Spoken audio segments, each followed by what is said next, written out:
Olá, sejam todos bem-vindos e bem-vindas a mais um vídeo do programa As 10 Mais do Dia. Hoje é 21 de agosto, numa sexta-feira, e vamos repercutir as principais notícias desta data. Confira!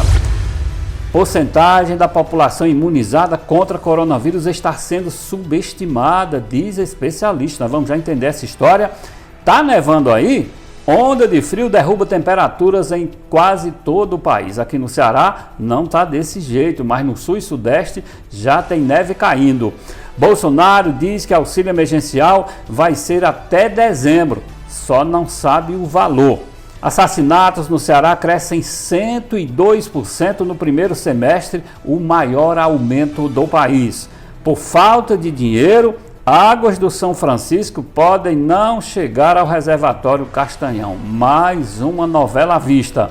Partes do Brasil podem ter atingido imunidade coletiva contra a Covid-19, diz pesquisa. Criança de 10 anos que engravidou do tio após ser estuprada poderá trocar de nome e também de residência. Loja de Flávio Bolsonaro recebeu 1.512 transferências ou depósitos fracionados em dinheiro vivo. Senado adia para a próxima terça-feira a votação da PEC do Fundeb permanente. E nós vamos conferir ainda. Estados se mobilizam para monitorar síndrome infantil que pode estar associado à Covid-19.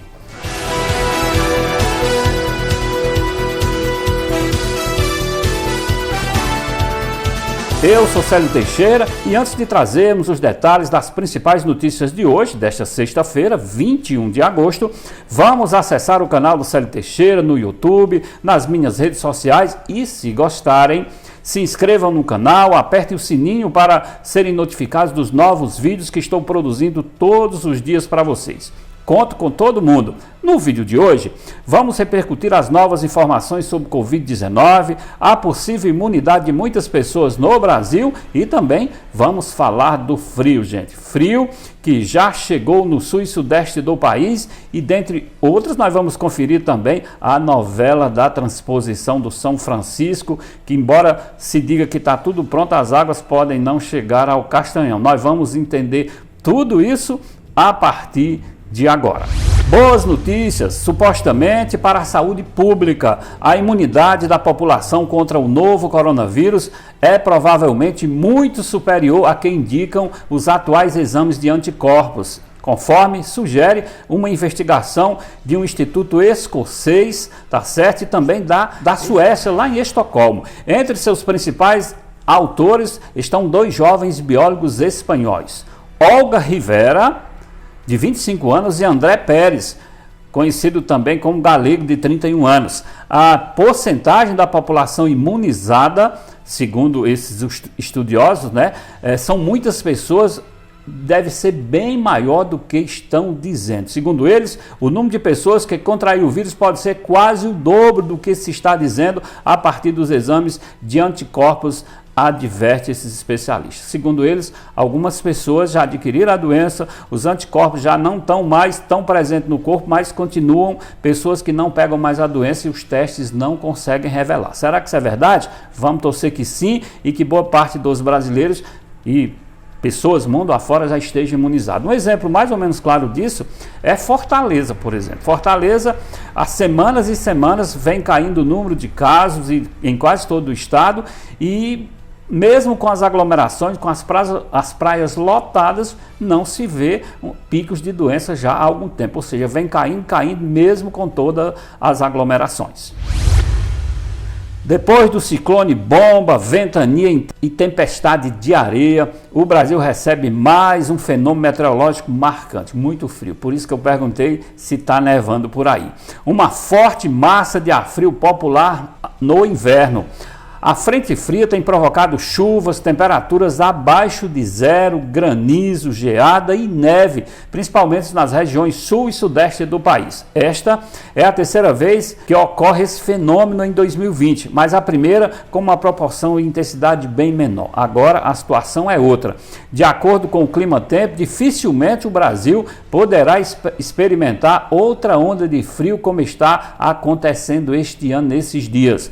A expectativa é de que essa onda de frio atue até 23 de agosto. Já no dia 24, a parte mais intensa da onda de frio estará sobre o mar e afastada do continente, o que vai permitir a elevação da temperatura. Hoje no sul do Brasil, tenho amigos que me mandam informações de lá, de Santa Catarina, do Rio Grande do Sul, menos 5 graus em algumas regiões, São Paulo também está gelado. Eu só espero que boa parte desse frio que está aí no sul e sudeste possa sobrar um pouquinho aqui para o Nordeste, um pouquinho para o Ceará, porque a situação de calor aqui é quase insuportável.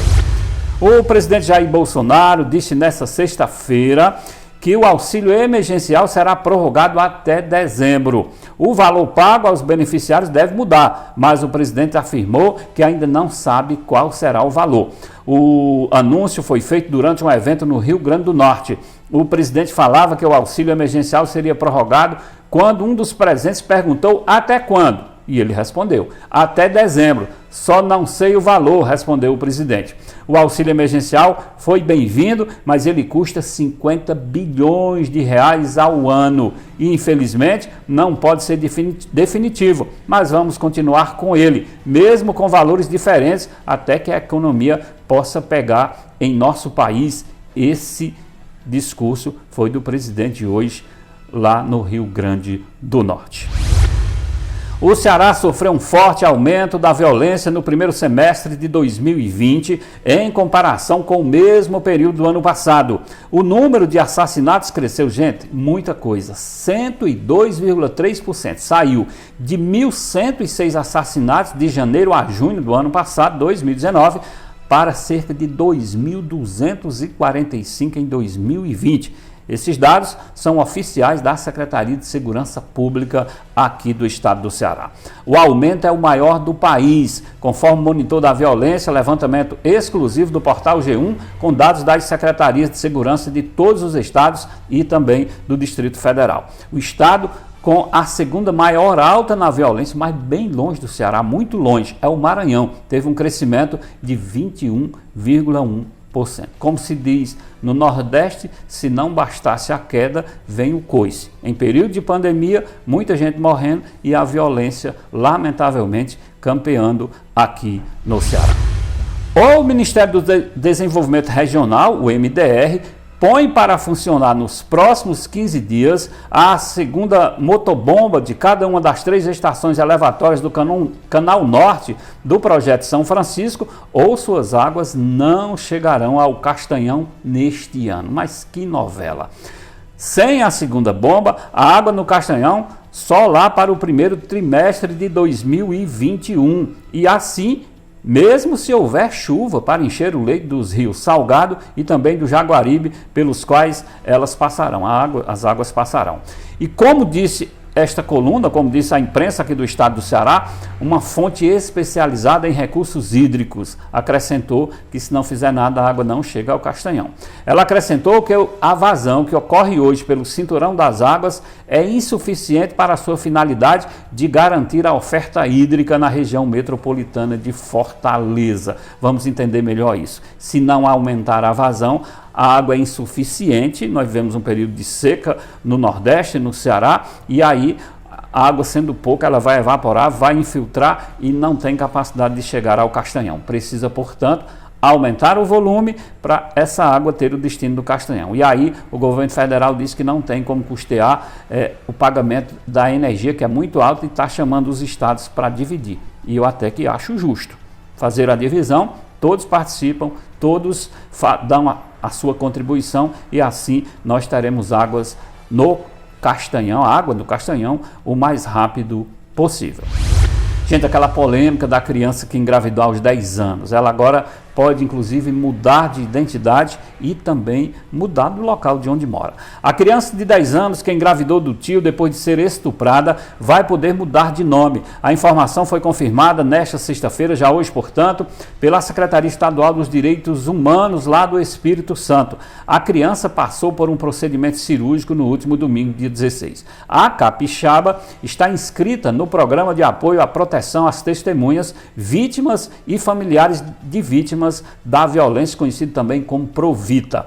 No programa, a criança vai receber auxílio para ter garantia da integridade física e psicológica, reinserção social em novo território, pode mudar de lugar, e o acesso a direitos como convivência familiar e também comunitária. A pasta informou que caso a menina e os familiares queiram, há a possibilidade de mudança de identidade da pequena de 10 anos. Esta é uma boa notícia, vida nova é o que desejamos para ela.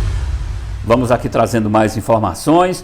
O Senado adiou para as 16 horas da próxima terça-feira, dia 25, a votação da PEC 26/2020, proposta de emenda à Constituição que torna permanente o Fundo de Manutenção e Desenvolvimento da Educação Básica e de Valorização dos Profissionais da Educação, o Fundeb. A proposta será o único item da pauta de votações e, caso aprovada, deverá ser promulgada no dia seguinte em sessão do Congresso Nacional. Além de tornar o Fundeb uma política permanente de Estado brasileiro, a PEC 26/2020 aumenta em 13 pontos percentuais a participação da União nos recursos destinados ao Fundeb. O texto ainda altera a forma de distribuição dos recursos da União entre os estados. A PEC teve como primeira signatária a ex-deputada federal Raquel Muniz, do PSD de Minas Gerais, e como relatora na Câmara dos Deputados, a deputada professora Dorinha Siebre Rezende, que é lá do DEM de Tocantins. No Senado,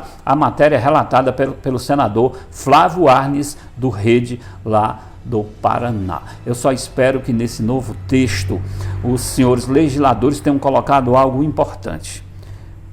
E o que é isso tão importante? Que os recursos do Fundeb, quando eles aumentem, os gestores municipais e estaduais façam um aumento proporcional. Se a pessoa está começando, se a pessoa tem graduação, pós-graduação, mestre, doutorado, o que ele tiver, que esse aumento seja dado igualitariamente a todos. Porque o que tem acontecido nos últimos anos é que alguns prefeitos, que não são amigos da educação, terminam muitas vezes dando aumento para um percentual muito pequeno de professores, que são aqueles iniciantes normalmente de terceiro pedagógico, e os profissionais da educação, aqueles que estudam, que se preparam, os graduados, o pós-graduado, terminam não recebendo aumento porque diz que a lei deu um teto mínimo. E aí os prefeitos, alguns deles, claro, muito espertos, que não são amigos da escola nem da educação, terminam não aumentando o salário dos graduados e dos pós-graduados. Eu espero que esse novo texto não traga esse vício e que todos possam ser beneficiados igualitariamente.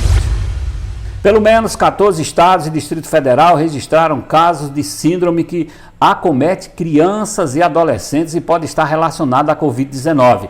Conforme o levantamento feito pelo jornal Estadão com as secretarias estaduais de saúde, o Brasil contabiliza 144 pessoas identificadas com a condição ou com quadro suspeito e ainda 9 mortes, 2 delas ainda em análise. Diante dessa nova síndrome, sobre a qual ainda se estuda, não tem muita informação ainda, a relação com a Covid-19, os estados se mobilizam para fazer uma vigilância eficiente em saúde a fim de monitorar e notificar essas ocorrências novas que estão acontecendo com crianças e adolescentes, possivelmente depois de serem vitimados pela Covid-19.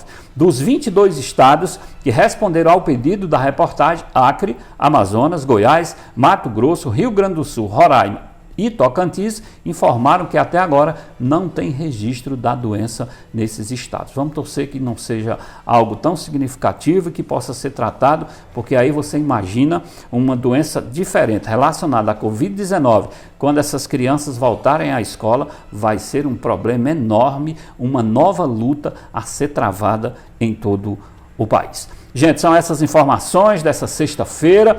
Eu continuo solicitando aos amigos e amigas que já me acompanham aqui no jornalismo, que já me acompanham nas redes sociais, para irem lá no YouTube, no canal do Célio Teixeira, se inscreverem, assinarem o sininho, tocar no sininho lá para participarem, para serem notificados das informações. Vamos lá, vamos fazer parte de um canal de informações com credibilidade e responsabilidade.